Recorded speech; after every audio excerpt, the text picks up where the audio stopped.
Hey, shalom, shalom, shalom. I want to give all praises, glory, and honor to Yahweh Bahashem, Yahweh Shai, Bahashem, Yahweh Kakadash. Double honors to the elders and apostles of Great Millstone. Peace, many blessings, and salutations unto the hopeful elect, the house of David, the Bayaf Dawadah, for whom these epistles are written for in these last days. Shalom to the elect.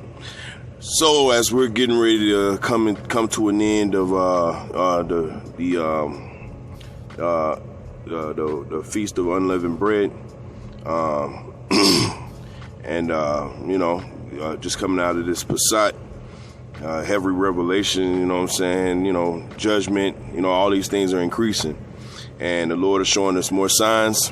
And through the spirit and power of Yahweh Ba'Shem Shai, we're going to continue to endure. Those who are receiving these messages and understanding the prophecies are upon us. And this is not just something we just continue to chant. This is something we truly believe. Those of us who truly believe in this, who absolutely see on the horizon things are getting worse and worse and worse. But as things are getting worse for this current society, it's going to get better for us. It's little things that you don't notice on your day-to-day, but you should just, because the Lord is showing you, little by little, but in the bigger and grand picture, you're seeing things are starting to manifest. For example, let's say women, right? Women who let's just say they're financially well off, right? Millionaires, billionaires. They're starting to look at men who, let's just say they're not on their level, but they're starting to consider that this is a man. So by nature, he's very important. So I'm going to overlook the fact that he ain't a millionaire or a billionaire, and I'm going to consider him for protection. And we're coming into that time, we're coming into that time where nature is going to take over, okay? It's not going to be your social status. It's going to be who you are truly when the lights are off, when the TV's off, when the makeup's not done. We're going to find out who you truly are concerning the women. Now, this message ain't just concerning women. It's you men too. Are you for real about this truth, or are you about this world? Are you doing interviews on platforms trying to make yourself more appealing to the masses instead of worrying about the souls of the elect? We're going to find out, okay? And as these prophecies to continue to pass and continue to churn on, all right, all those who are faking the funk will be exposed. You bet your ass. You will be exposed. That's for me. That's for everybody. Okay? Don't matter who you are. And I start with myself first. We have to hold ourselves accountable. All right? But in that same sense, we're not gonna be perfect beings because we're not Yahushua, but at the same time, we are to walk in the spirit. All right. So with that being said, let's get this article, because again, it's the spirit that comes behind these articles. You weirdos and bug outs that have a problem with men bringing out the articles and explaining them through the scriptures. Okay. Breaking the scriptures down so you understand what times you're in. Okay. You got a problem with this? Turn the goddamn video off. Well, not goddamn, but turn the video off. Okay. Go on about your business. I'm sure there's some Klay Thompson highlights that are out there. Okay, for you to go and watch him put up 62 points, okay, or 37 points in a quarter, okay? Because obviously prophecy is not that important to you, all right? But we're worried about the souls of the elect, man. We're not here for the glitz and the glamour, man. Me personally, man, I would rather stay in the shadows. I don't want to be known like that. But I understand this job comes with having to put yourself out there. That's just what it is. And I respect it because the Heavenly Father, He put a spirit on me where I've always shied away from it. There's many opportunities I've had, me just personal testimony. I've had many opportunities, all right, where it be trying to be a comedian, trying to be on the radio. I never really wanted to be in the spotlight like that. I had a little brother that actually was signed by a major rapper, okay, years ago, okay, in Atlanta, okay. He wanted me to be his road manager. These are things that happen okay, that the Lord manipulated, but then all of a sudden took the opportunity away because he saw something better. He saw, and I appreciate that, Lord. Hey, call all y'all about Shemal Shot. Took me out of that stuff, man. Okay? So the people that are faking it, let them fake it. Because things like this, as you see on this screen right here, from RT News, this is going to be that squeeze. It's already been a squeeze. Oh my goodness. But people are almost out of breath. But the elect, they will persevere on. This is from RT News. It says, economists warn of U.S. financial crisis. Now, we do videos like this all the time. This is not going to be a long video. I just wanted to put that disclaimer out there. You know, because we got people that think that they're going to, nah. The spirit always wins in the end. I don't care who you are. All right. It says an analyst known for accurately predicting past crises has claimed that the recent spate of failures portends trouble. It says Stephanie Pomboy, the U.S. economist known for her predictions of America's early 2000s housing bubble and the 2008 global financial collapse, has sounded the alarm on a recent spate of bank and cryptocurrency failures that could be just the beginning of another cascading crisis. What we're facing right now is a real serious.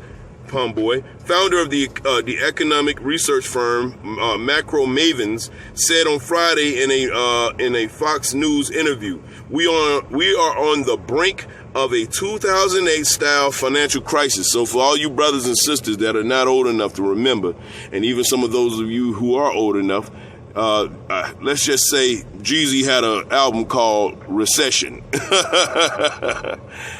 That time was terrible. Jobs was hard. Unemployment was high. Okay. People were losing out here. Were losing. Abandoned homes everywhere. I'm talking brand new homes. People were on the streets. It was real. Okay. And it fostered up an environment where people wanted hope and change. Okay, they wanted to see the Obamas, and guess what? The Obamas came with more to squeeze. They came with that Obama bill in 2009, page 1000, okay, 1001, yeah, where they could put a chip inside you. So we're getting ready to come into that same squeeze, y'all. We're coming in that same squeeze. If you think this is a joke, continue to watch. Continue to watch. This is real life, y'all.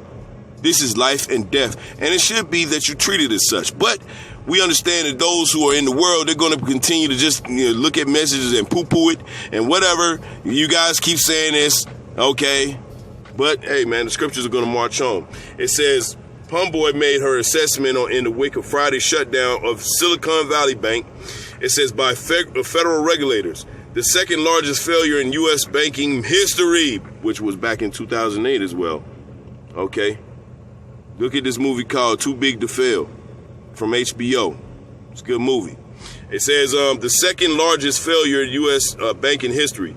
SVB's collapse came on the heel of weeks closure of cryptocurrency lender Silvergate Bank, as well as the bankruptcies last fall of crypto firms FTX, BlockFi, and Three Arrows Capital. President Joe Biden's administration has responded to trying to allay concerns over the border crisis. Treasury Secretary Janet Yellen issued a statement on Friday declaring that the U.S. banking system remains resilient and regulators have effective tools to address this type of event. We'll see about that. It says Pomboy was unconvinced, mocking Yellen for an absolutely insane focus on diversity, equality, and inclusion at a time when the rapid increases of interest rates by the U.S. Federal Reserve are exposing the fragility of the nation's debt-laden financial system, which this whole system is based upon your debt. That's what the dollar was created for. It's nothing but a debt note. This is what you call fractional reserve banking. This is a wicked system. Okay? But why are you surprised? Because it's the goddamn devil. Fractional reserve banking is wicked. Okay? It's very, very wicked. It's not dealing, all right, in honesty. Okay? It's using deception. Okay? And you're keeping the people in debt, knowing this, okay, knowing that they'll never be able to get out of that debt ever in their whole life. Not even their children will get out of that debt. It's wicked, all right? That's why it's going to be destroyed. It says, look, you don't raise rates in a record fashion on the economy, toting record leverage at maximum speculation and expect no consequences, the economist said. This was clearly going to happen, and now we're seeing the weak links in the chain break. It says the areas where speculation was most rampant and most egregious are clearly coming down. She added that years of excessive risk-taking are coming back to bite them hard, and predicted that the situation will devolve very rapidly. Quite a few scriptures coming to your mind, right? It should. Again, prophecy waits for no man. Okay? Prophecy waits for no man. If you ain't in the spirit, this should have passed you right by. Okay? Republican president candidate Vivek Ramaswamy, okay, argued that just as the 2008 financial crisis, which stemmed partly from the federal government's push to ease credit standards in low-income communities, that is, if you don't know what that means, hold on one second. That's code for black people, black and brown people. When they use, you got to understand how so-called white people, they use code words, right? They use urban, low-income communities. They're trying to tell you black people. So whether you so-called blacks understand this or so-called blacks, Latinos, and Native Americans understand this, they blame the 2008 crisis on you. Did you know that? Did you know that? They blame that entire crisis on you. And they're doing it in this article again, but they're doing it very covertly. See, you understand, that's why the scriptures are so point on, so spot on. He uses words, all right, in trickery. Okay, matter of fact, let's get that real quick. He's very deceptive with his words. You got to be able to catch him. Okay? You got to be able to understand the devil and the devil speak. Okay? His deceptive ways, the way he uses words, the craft he uses, the way he moves them around. Okay? Because the Lord put the spirit on this devil to be very deceptive, man. All right? This is Psalm 64. Psalm 64 and 2. It says, hide me from the secret counsel of the wicked, from the insurrection of the workers of iniquity, who wet their tongue, this is them wetting their tongue, who wet their tongue like a sword, and bend their bows to shoot the arrows, even bitter words. Low-income communities, urban, okay? There's a few other words that once I hear them, I already know exactly who they're talking about. Okay. POCs. Okay. Latinx. These are all bitter words. They are bitter words, y'all. Okay. It says that they may shoot in secret at the perfect. Suddenly do they shoot at him and fear not. So they can write an article like this, put it out there. Okay. Expect you Negroes mainly. Okay. Cause you're the lead tribe. They expect you Negroes to just gloss right on over that. But the prophets of Yahweh Shema Shah see it for what it is, and we're going to call it for what it is. Honesty is what we speak on, okay? we're going to take your new speak and we're going to speak it in a way where people understand exactly what we're saying. And we're going to expose you in the meantime. All right. It says they encourage themselves in an evil matter. They commune of laying snares privately. This is them doing that. It says they say, who shall see them? The answer is the prophets of Yahweh Shema Shai. By what? The spirit of Yahweh Shema Shai. All right. So let's go back to the article. Because these devils, they think, Salakia, they think that they're going to get away with what they're doing. They're not. That's the answer to that. They're not. It says, low-income communities. SVB's failure may have been fueled by politics. In SVB's case, a focus on so-called sustainable finance, or ESG, may have contributed to bad lending decisions, which, what does that mean? And he put it in quotation marks. Bad lending decisions. That means we should have never gave you niggas some money. Think about that quote from Rick James and Dave Chappelle playing Rick James in the Chappelle show. Okay, shouldn't have never gave you niggas some money, right? That's what the banks are saying. All right, it says, and listen how they say it now. He said, when we don't learn lessons, history repeats itself. He's blaming you niggas. But you can't see it because you can't see prophecy. And you don't see it because you don't see your enemy spitting in your face constantly. Your enemy is spitting in your face in this article. That's why we go into articles like this. So we can tell you the plain truth of what he's telling you to your face. Can you get it? Do you understand what he's saying? He's giving case for getting you off the earth. He can't just kill you. He needs to build a case. You know why? Because the Lord put the spirit on him to do that. He's building his case to kill Jacob. Okay? This is what this article and many articles like this is about. He's building his case. But as good lawyers do, we're tearing his case apart. We're ripping it at the seams. We're exposing all the holes. And we're showing him that he's the real culprit. Right? It says billionaire hedge fund manager Bill Ackman warned that SVB's failure may trigger runs on other troubled banks, causing a 2008 and that's another thing. Okay? 2008. Tie all that together, right? Let's tie it all together. 2008. What do we know 2008 for?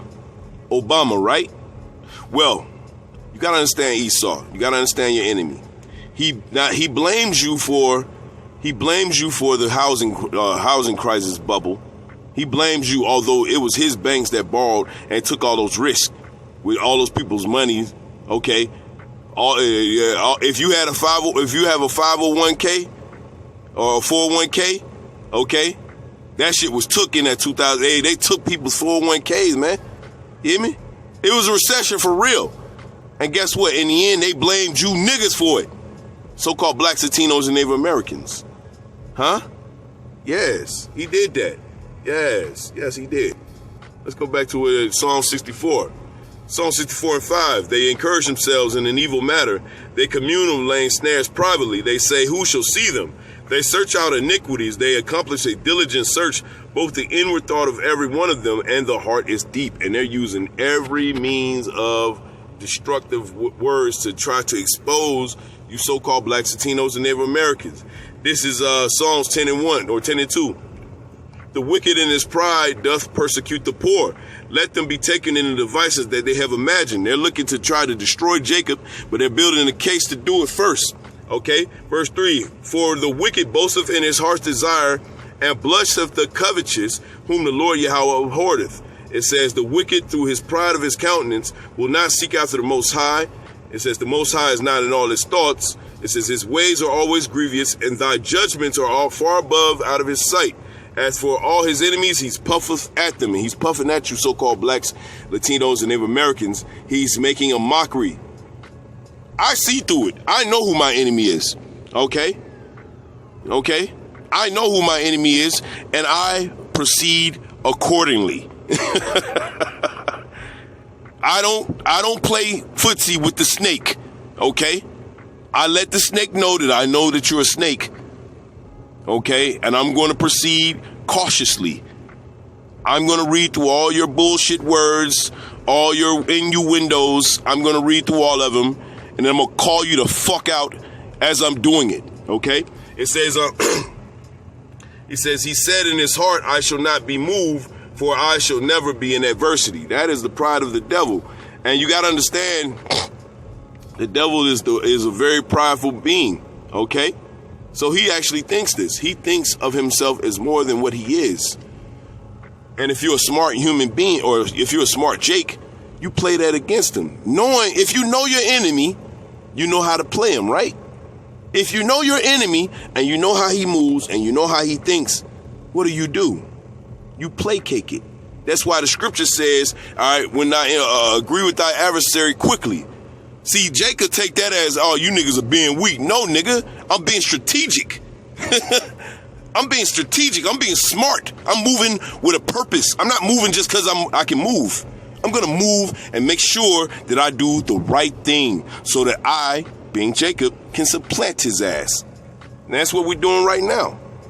Through the spirit and power of Yahweh Bashim Shai. Right? All right, continuing. Now, if you know that the devil thinks like this, then what you going to do? You're going to proceed cautiously. Okay? Psalms 10 and 6, it says, he hath said in his heart, I shall not be moved, for I shall never be in adversity. Knowing that the devil, matter of fact, let's read that 7. Verse 7, his mouth is full of cursing and deceit and fraud. You know the guy is a liar. Hey, look, I'm going to keep it real, dog. I don't mainly date so-called white women, but I date them. Okay, well, I fuck with them, I don't put myself out there like that, but I'm keeping it real. I deal with the Edomites, or what I might perceive as an Edomite, right? Or, I deal with all types of women, even a Negro woman, okay? But, as of lately, I've been getting chose on by the Edomite woman. And here's the one thing I know about the Edomite woman. She is a complete whore, and she's a liar. I know these two things. So when they tell me, oh, no, bitch, I know better. I know better. I know my enemy, okay? It's just unfortunate that I'm in hell. All right, and you have a coochie hole, okay?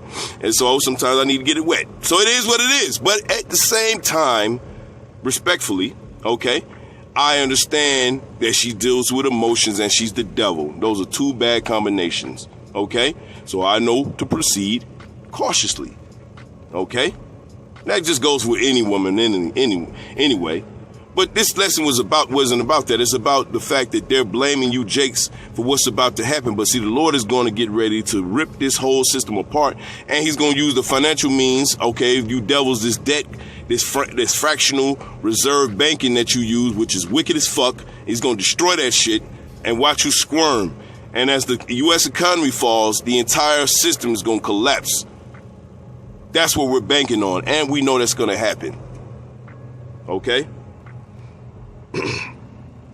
Psalms 10 and 7, it says, his mouth is full of cursing and deceit and fraud, and under his tongue is mischief and vanity. Right. So if you know this about the devil, you know that he's going to come with a bunch of bullshit. Let's go to Psalms 16 and 18. The Lord said he coming with some sorrow, all right, for you Jakes that ain't paying attention, okay? All right, it says, 2nd Ezra 16 and 18, it says, the beginning of sorrows and great mournings, the beginning of famine and great death, the beginning of wars, and the power shall stand in fear, the beginning of evils, and what shall I do when these evils shall come? Behold, famine and plague, tribulation, and anguish are sent as scourges for amendment. And what is amendment? Change. But Jake ain't gonna change. Jake ain't trying to change. Jake is like, I'm comfortable in hell. Verse 20, it says, but for all these things, they shall not turn from their wickedness, talking about you Jakes, nor be always mindful of the scourges. This devil is coming with straight scourges. He's using articles like this to scourge you. You don't see it, though, because you ain't watching. You ain't paying attention.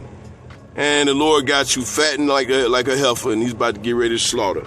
Verse 21, it says, behold, victuals shall be so good cheap upon earth, that they should think themselves to be in a good case, and even then shall evils grow upon earth, sword, famine, and great confusion. Verse 22, for many of them that dwell upon the earth shall perish of famine, and the other that escape the hunger shall the sword destroy. Very important to understand these things, okay? Because this devil ain't designed to stop y'all. Okay? Devils like this. So you're hearing a lot about this crash of Silicon Valley Bank, and I want to explain a dimension of this. I'm not claiming it's the most important dimension, but it is the most underappreciated dimension of this story, right? What you have is a financial institution, a bank, that lends money to other companies that is now failing because depositors are pulling out money because they don't trust the solvency of the bank. We've seen that movie before in the 2008 financial crisis, and we're seeing it again, not necessarily at systemic scale, but in the scale of this one bank in Silicon Valley now. And here's an interesting question to ask, okay? I see this bank proclaiming a lot about diversity, equity, inclusion in environmental, social, and governance factors. I'm looking at my computer screen here at Silicon Valley Bank committing $5 billion to sustainable finance and carbon neutral operations to support a healthier planet. Now, it seems like sustainable finance wasn't all that sustainable, and a healthier planet did not result in a healthier balance sheet for this bank. But here's the question to ask. Were they or were they not using ESG factors when determining the creditworthiness of people who they were lending to?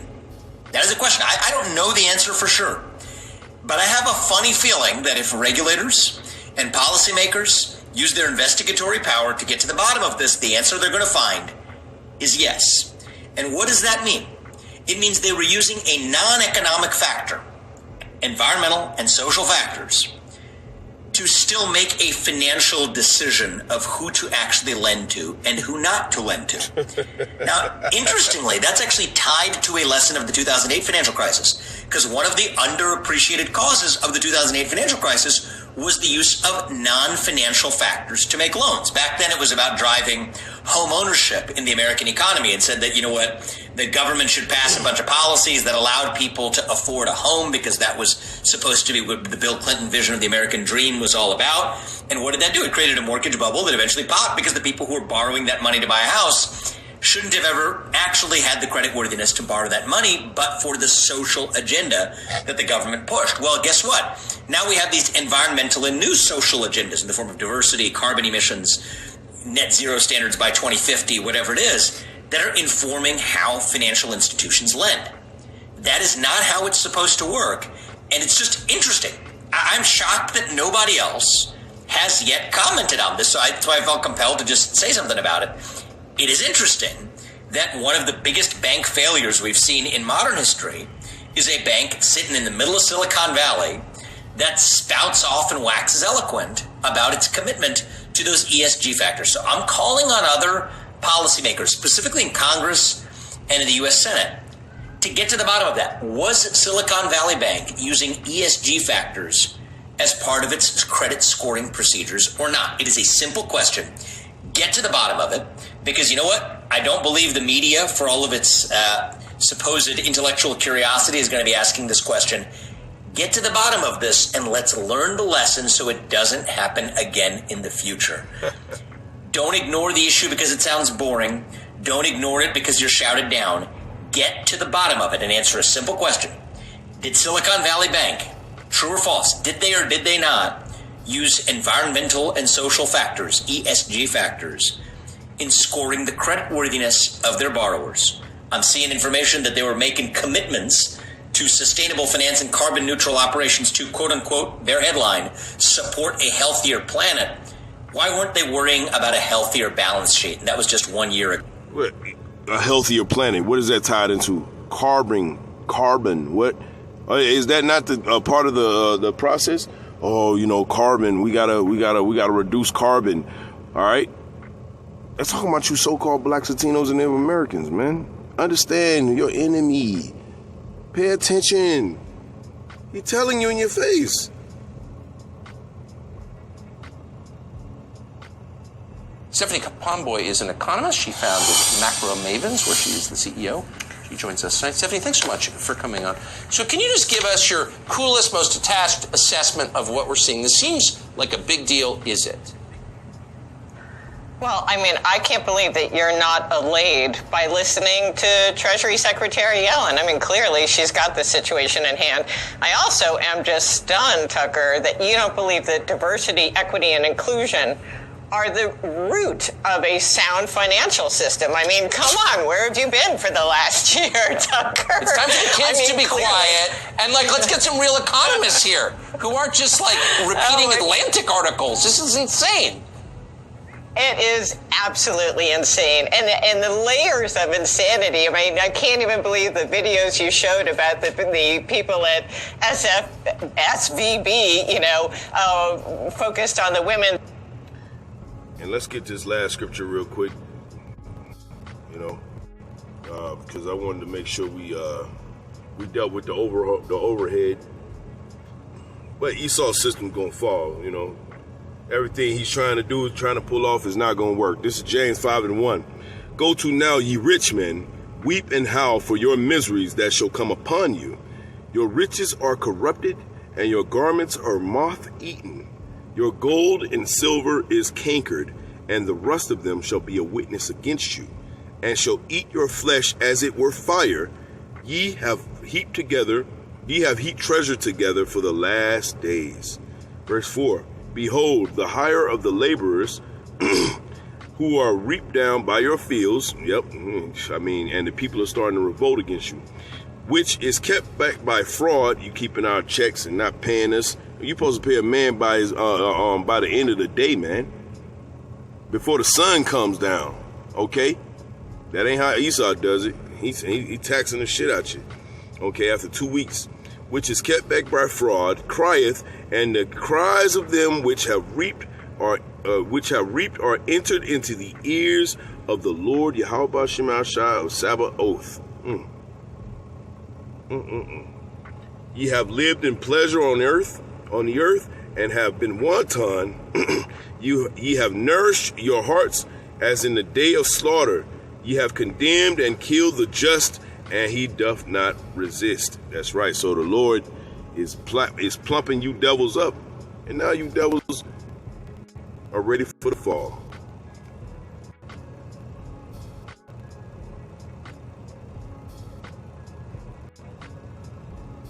The women's ski vacations and whatnot. It's just nonsense. And you're right. What we're facing right now is really serious. I mean, we are on the brink of a 2008 style financial crisis, and I'm not trying to be hyperbolic. In fact, you and I discussed this at length in our long-form interview several months ago.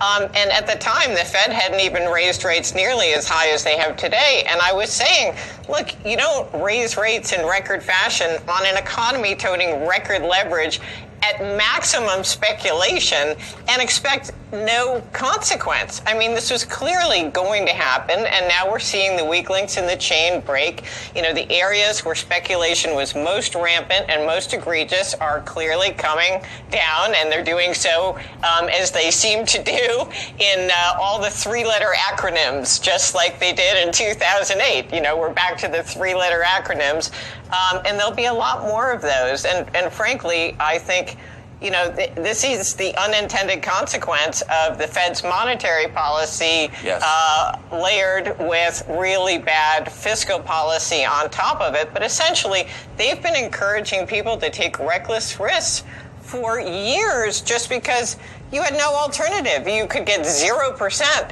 sitting in a T-bill or having your money in the bank, or you could run out and you could speculate. And that's what they've done, and that's all coming back to bite them hard. And we've got some major consequences coming at us. And I think it's going to devolve very rapidly because of all the leverage that's been built up here. That's exactly right. If you treated your children like the Fed has treated Wall Street, your kids would all be in rehab. And what they've done is bad, no doubt. Stephanie Pomboy, I appreciate your Hey, I pray that this lesson was edifying. I want to give all praises, glory, and honor to Yahweh, Ba'ashem, Al Shai, Bahashem, Muhammad Kakadash. Shalom to the elect.